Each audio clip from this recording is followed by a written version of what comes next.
Hello, family. Welcome to episode 1 of the LeftOvers Talk podcast. My name is Pastor Jasmine. Jasmine, I'm not going to really introduce myself as a pastor. What's your name? My name is Tico. Nice Tico Jean. And we are the hosts of this podcast. This is a podcast that is curated for Kingdom Life International Christian Center. He and I are on staff here at this church. And so just for some background, for some information, this is just meant to, so you think about leftovers, right? So on Sunday, we come together as a family and our pastor gives us a meal. He gives us some content that he's already been feasting on. He gives us it to eat. And then what this is just an opportunity for us to eat again. Yeah. So these are leftovers. And, sometimes the leftovers are a little bit better. It actually is always better because it got to sit into the sauce and soak up more of the flavor. It got to sit in the flavor and it's soaked up. So right now in the freezer, I have some mac and cheese that I'm very excited to go back to. We're fasting right now. And so this is week 2, day 3. Today's Wednesday, day 3 or day 4, however you count your days. But I'm excited because I made some mac and cheese right before the fast. I let it sit and then I froze it. And so when I get back to it, I know it's gonna hit as good as it did, if not better, the first time. So yes, and if you haven't had Tico's mac and cheese, which very few have at this point, but it's very good. It's very good. I'm gonna keep it as a limited edition. Yeah, but now it's out there though. Yeah, it's out there. But this is not a limited edition. You can get a part of this. This is curated for our Kingdom Life family. But if you're not Kingdom Life family, you're watching, we want to say thanks so much for watching. Yes. Thanks again for joining us. We believe that though you weren't there this Sunday or any Sunday, you can come on this Sunday, but you'll also be able to get something. You can go back and watch the message. The link is right here. And then, yeah, and it's going to be great. All right, well, let's just jump right in. Obviously, it's the beginning of the year. It's January. 18 days in. Yes. Vision Sunday is coming up. I don't know. This is probably going to air before Vision Sunday, but Vision Sunday is coming up. And leading up to it, Pastor Kenneth and Pastor Lynette have been on a series titled simply Make Room. Yeah. So easy, so simple, but it's just like, to me, it's been like, there's just so many things. It's a smorgasbord. Smorgasbord. How do you spell that? Couldn't tell you. Okay. I don't think I've ever seen the word. Hey, real quick, if you're hearing a fan sound, because I have a fan on the ground. Just so you know. All right, carry on. It's a little toasty in here. Smorgasbord. Yeah, of things. Because obviously, we're making room for God. We're making room for God in our lives, in our church services, in every area of our life. But I think it's just been so key, and every message has been kind of highlighting different things for me. Same. In different ways. What does make room look like? Every day, because obviously. It's easy to be encouraged in the beginning of the year. It's January, so people have like their New Year's resolutions, and you and I sat down and set some goals for us as a couple, and then individually also. And obviously, it's that time of year, so there's a lot of the idea of like change is in mind, and growth is in mind, start the year off. right? But I guess I've just been thinking about like, okay, and we're fasting, so to top it all off, we're fasting at the same time. But what do we do and how do we keep this going, right? So it's the first month of the year out of 12. We have 12 months that we have to continue to make room for the rest of the year. And so that's what I've been thinking about, like, because it's easy to be encouraged in the moment, and you know, oh, well, I'm making room for God. For me, it's easy. I've been waking up early. Same. It's easy on a Sunday morning when you're like, this week, I'm going to wake up early. I'm going to eat healthier. Yeah. I'm going to go to the gym. But when Monday morning comes. Oh, yeah. Oh, I'm telling y'all. And it's cold outside. So the past few days, it's been cold. And so I set my alarm for 7:45. 7:45 comes apart. I'm like, man, I can go to sleep for a little longer. Yeah. But the thing is, if I do go to sleep, it actually happened twice since the fast started. Yeah. But I've been trying to stay on it. Yeah. Or if not do what I really want to do, everything, do a piece of it. Yeah. A part of it. A Peter of it. So instead of, let's say, for me, I've been waking up early going on walks. If I don't wake up early and go on a walk, I can at least wake up early. Yeah. And do something. So that's for me. Yeah, I've been waking up early. We're doing our new through 30 Bible reading plan. So I'll get up early, and that's been my time that I read. Yeah. Because otherwise, I mean, I just know myself personally, like it's just so easy to just be like, oh well, tomorrow, Yeah, or I'll do it later. yeah, I'll catch do up. it later. Yeah, Yeah, yeah. exactly. And with this catching up, this plan gonna hit your knees. is like 9 chapters a day. Yep. So catching up means like 18 chapters. So you're gonna read today and yesterday, whatever. I don't want to do that. So, just been endeavoring to get up early. But one thing that I love, especially about God, is like he honors that. So he honors the room made. So I feel like, even we were talking about this last night. So we're also in Bible school, so there's just a lot going on for us as far as even making room, because that was one way that we made a room, was to get into Bible school.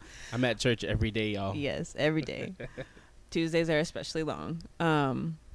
But he just meets us where we are when we make room. And so I feel like, even just reading the Bible, it's not like I've never read the Bible before. Right. Right now we're in the synoptic gospels, and it's not like I've never read those before, but I just feel like I've been getting fresh revelation. I remember even when I graduated from Rhema, and I remember going to Rhema the first time, just sitting in class, and I felt like I'd never read my Bible before, because these teachers and these professors are like giving me revelation that it just felt all so new. And I feel like that's kind of where I am now.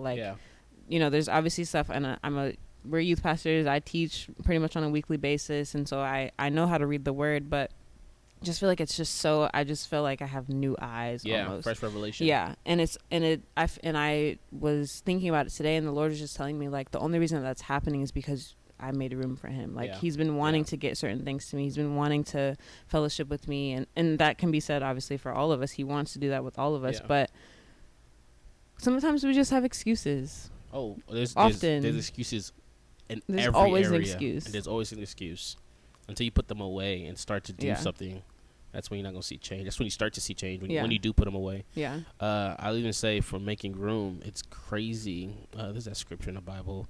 I think it's Malachi 3:10, 3:8. Just anyways, about in the storehouse. Yeah. So that God can pour out, and we won't have room to receive it. Yeah. But just the knowledge of, I'm gonna make room. Yeah. I'm gonna make enough room, or more than enough. I'm just gonna keep going. Yeah. And then there's a lady. The scripture. What's this? The account of the lady who had the oil vats, and she just kept pouring and pouring and pouring. Yeah. Wow. Yeah. Same. So long story short, the prophet guy told her to grab as many vessels. Elijah? I think so. All right. Hey, if you're a theologian, I'm so sorry. We're going to go with Elijah here. Elijah told the lady she had a son. Yes. She had a son. Something. Google it. But long story short, she had to go out and get stuff to make room. Yeah, for the miracle. To happen in her life.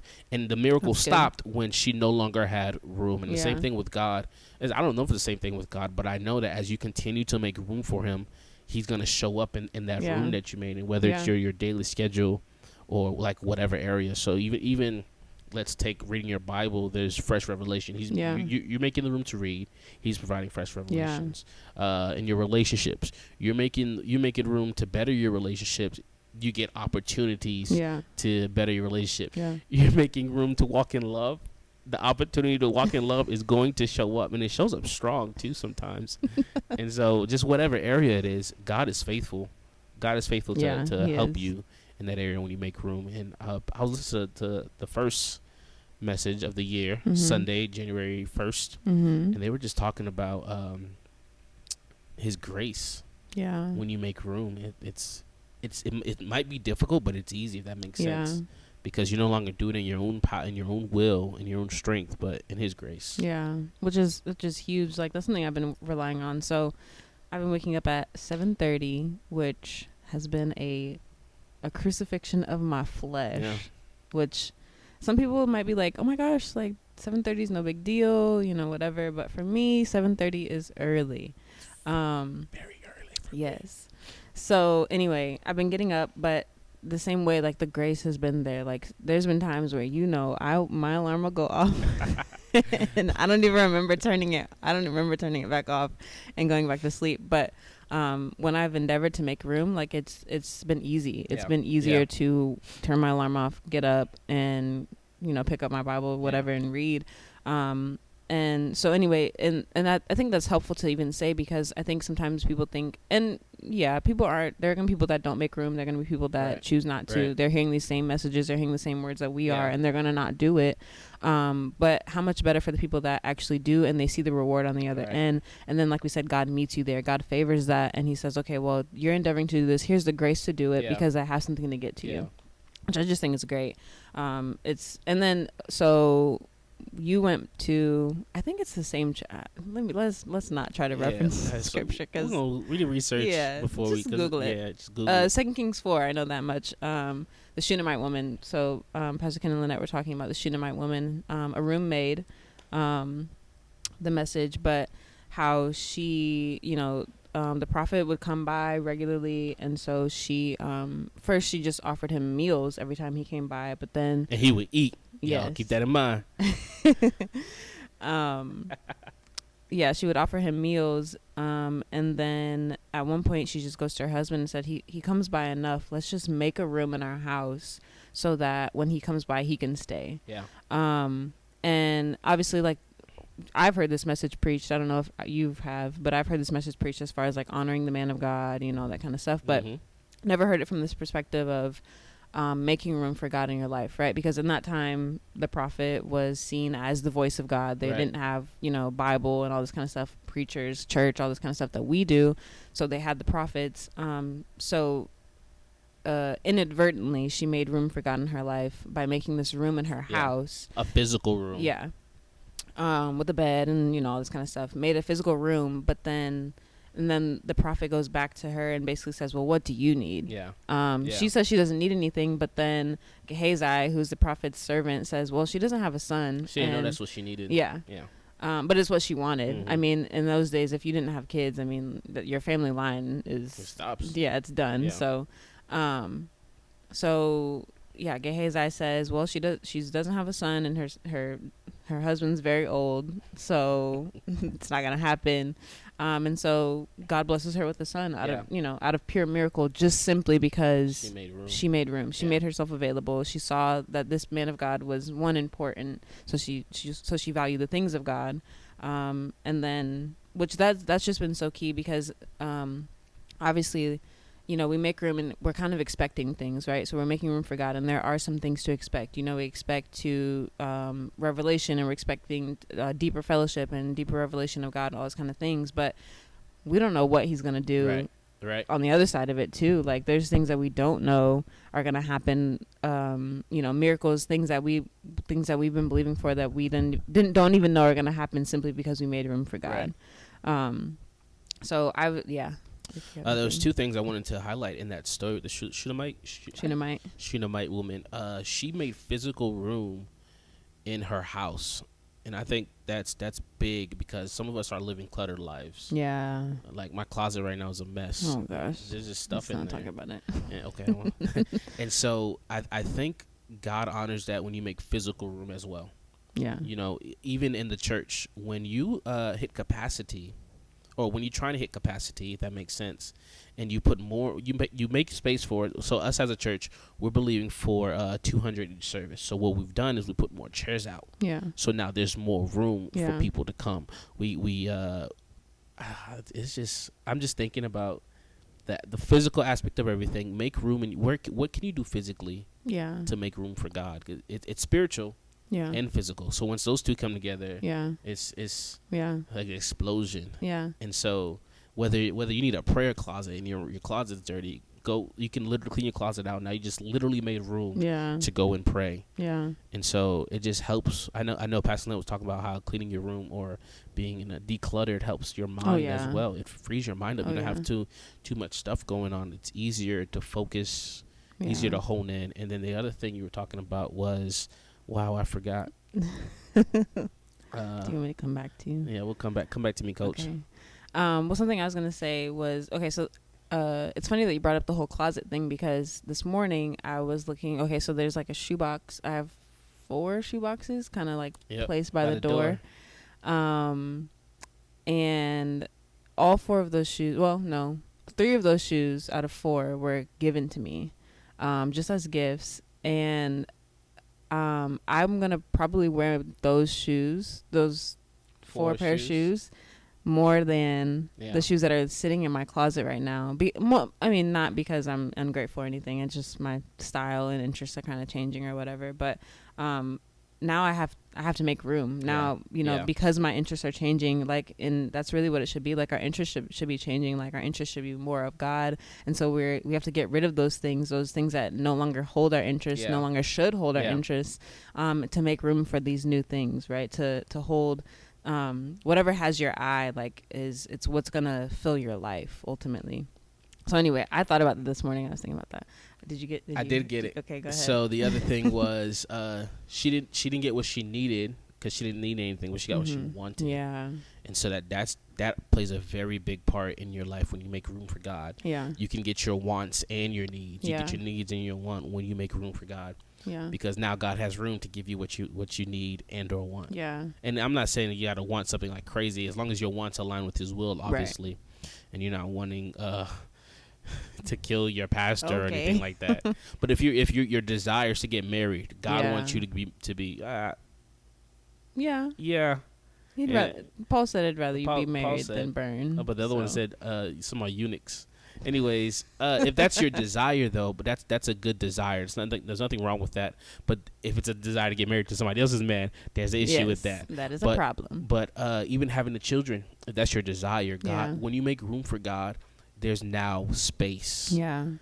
I'm thinking of the movie, it's called Step Brothers.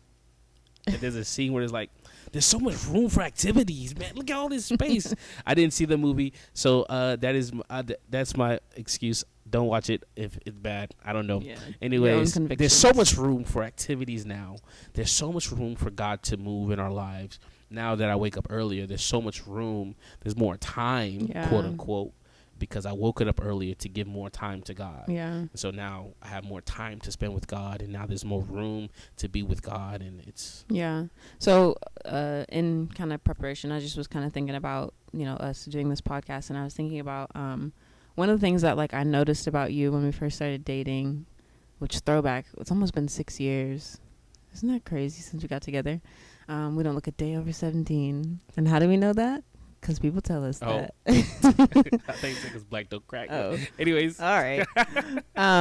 Anyway, I was thinking about, so one of the things that, I noticed a lot of things about you, but sometimes so you say somebody will ask you to do something and then they follow up with you, hey, did you do it? And something you'll say is, oh, I didn't make time for it. Rather than, oh, I didn't have time or, know, whatever. And it's such a key difference, because the reality of it is we have time for whatever we make time for. Right. And so I was thinking about that, just during prayer, the Lord was reminding me, just telling me, the reason that you're receiving all this revelation, the reason that you're enjoying your time with me is because you've made that time. It's because you've stopped making the excuses, whatever. And let's just be honest, we're being very transparent, because, it's all of us have the opportunity to say no to God. That's ultimately what it is. We're saying no to God. We're saying no to time with God. We're saying no. And it's always so funny, because then you come back and, you're spending time and you're like, why did I ever stop doing this? Why did I do this in the first place? It's so enjoyable. It's so good. Reading the Bible kind of gets addicting. Oh, yeah. Sometimes I have to stop, or I actually try to pick it up before I go to sleep. So I try to read before I go to sleep, so that way I'm not too much on my phone. Mm-hmm. But reading the Bible, sometimes I literally I'll finish this tomorrow and put it down so I can go to sleep. Yeah. Because if not, I'll be up all night, and I won't wake up early because I'm tired. Because you're up reading. Because I was up reading. So, but I try to. Yeah. And let me say this, because I think it's my stepmom who set me free from this, because my dad is an early bird. So my dad gets up at 6 a.m. and goes 5:30, 4:30. That man to go work out. Just to go work out for 10 hours. Yeah. Let me stop. I love you, Pastor Minister. If he ever sees this, you probably will. But yeah, he gets up really early. He goes and prays and or whatever. Goes and works out. He spends time with God. He'll get back at 9:30, 10 o'clock. Whereas my stepmom, who he's married to, obviously, she does not get out of the bed until about 9 or 10 o'clock. Yeah. They're very different in that way, but what they model for me is they still make time to spend time with God. So it just depends on, and Stephanie, well, my stepmom, she stays up later than he does. Right. He goes to bed a little bit earlier, but they still make time. They still find time in their day and their schedules.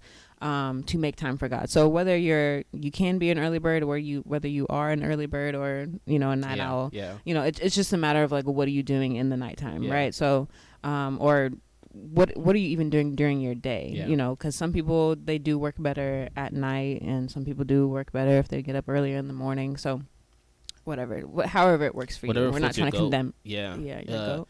Whatever floats your goat. I don't have a goat. Oh, you have a goat? I know, but I would like a goat. You don't get the goat. Not Anyways, just find out what works best for you. I know many people say that give God the first of your day, but if you're not an early person and that's ruining your life, just give God your time. Just be intentional with making time for God.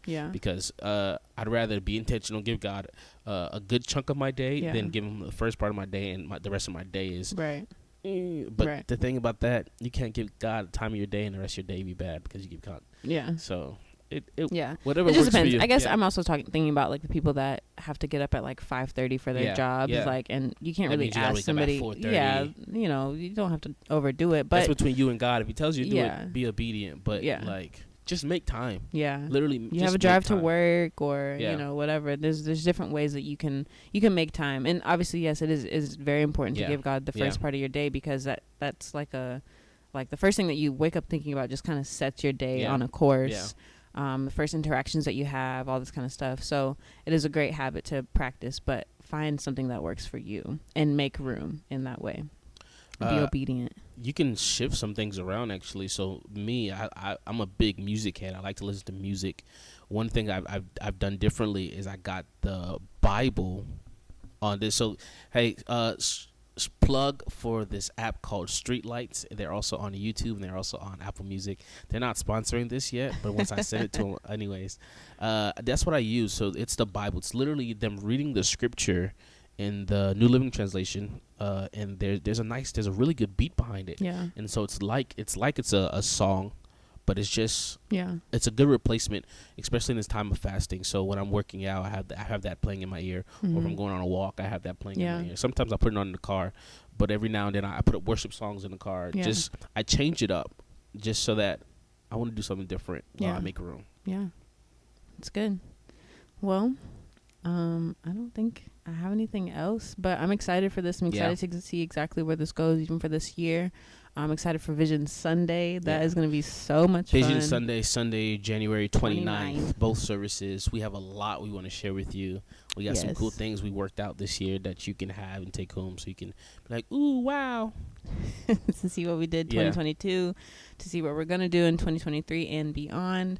And so some expectations that you can have for the Leftovers talk. So it's not always going to be just Pastor Tico and I. I keep saying Pastor Tico.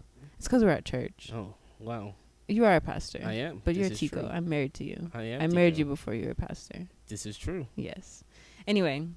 But I was born a pastor. Oh. Let me stop. Okay.